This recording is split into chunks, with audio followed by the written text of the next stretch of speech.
So yeah, I think it's really good news, and it'd be intriguing to see what that means with that left-sided kind of centre-back role.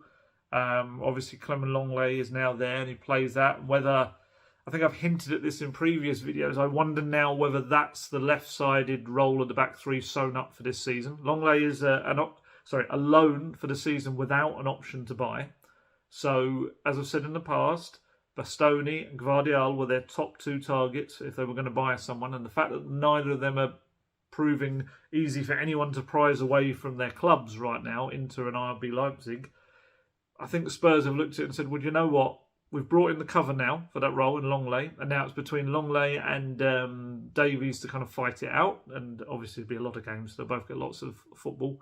And now I think if they make another central defensive addition, which I think they will, if Rodon and Tanganga possibly head off, maybe even Davinson Sanchez, a bid comes in, then I think they bring in someone else, and maybe that's someone that can either play centrally or on the right, especially if it is Sanchez that would suddenly they were going to get a good bid for.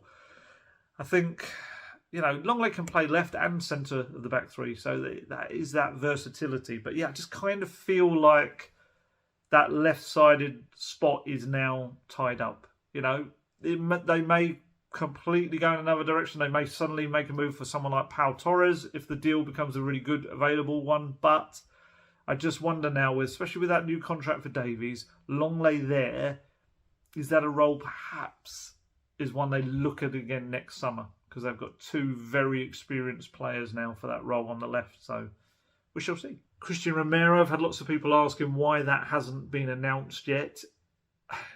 Really, quite simply, it's because it hasn't actually happened yet, become permanent. So I've been asking around about that.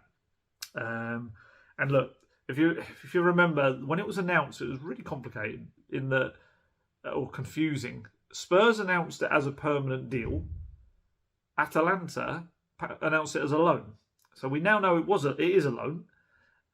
Technically, that's every person I've spoken to about this deal, the same word. It's a complicated one. So I think, from what I can understand about it, I think I reported this at the time as well when it first happened.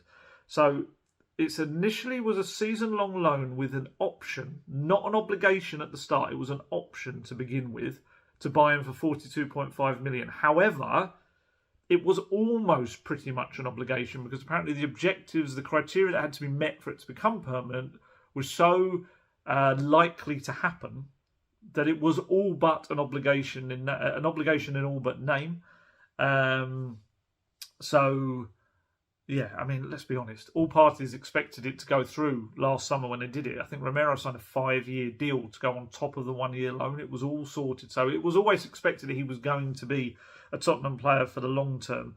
And I remember Conte was asked in February about it, and he said, I think the club bought him. I think so. He's on loan, but we have an obligation to buy. We bought him. But obviously that hasn't actually happened yet. And obviously he's changed his shirt number now. He's 17, which is very much saying, I'm here next season.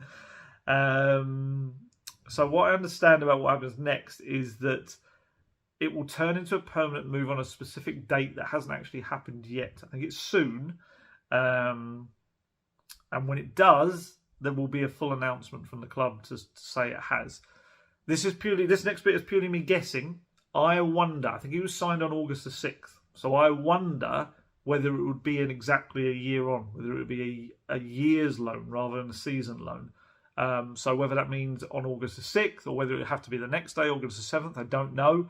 Or whether it just suddenly happens in the next couple of days. But yeah, that's what I'm being told, is that the date hasn't been reached yet. And I think logically, I guess it would make sense for it to be August the 6th or 7th if it has to be the day after. So yeah, keep an eye on that one, but nothing to worry about. It's done. Like I say, the conditions have all been met anyway, from what I understand. So it's one that will go through. People obviously have been asking as well about the 42.5 million. Does it come out of this year's budget or not? It's a difficult one. I don't think there's kind of a set logic in how this works. I think Spurs will have already accounted for this. I would be stunned if it's 42.5 million in one lump sum anyway. Pretty much every transfer clubs do, especially Spurs, are very much in instalments. So yeah, I wouldn't worry too much about that. Certainly, I don't think finance is an issue this summer. Is the best way to put it. From everything I understand, I'll talk about that a little bit later when we're talking about some of the outgoings to come. They're not dependent. Oh, I'll talk about it later. Don't worry. There's lots to talk about it. We'll cover all of that. So that's Romero. So yeah, keep an eye out for that one. Hopefully in the next. Well, I guess if it is August the 6th, that's the next. Was that 10, 11 days? But yeah, terrific player. He was very good against Rangers. He is absolutely class, and he is going to be. As long as he can steer clear of injuries, I would think within this season or maybe even next, we'll be talking about other people will be talking about him as one of the best defenders in the Premier League. I think.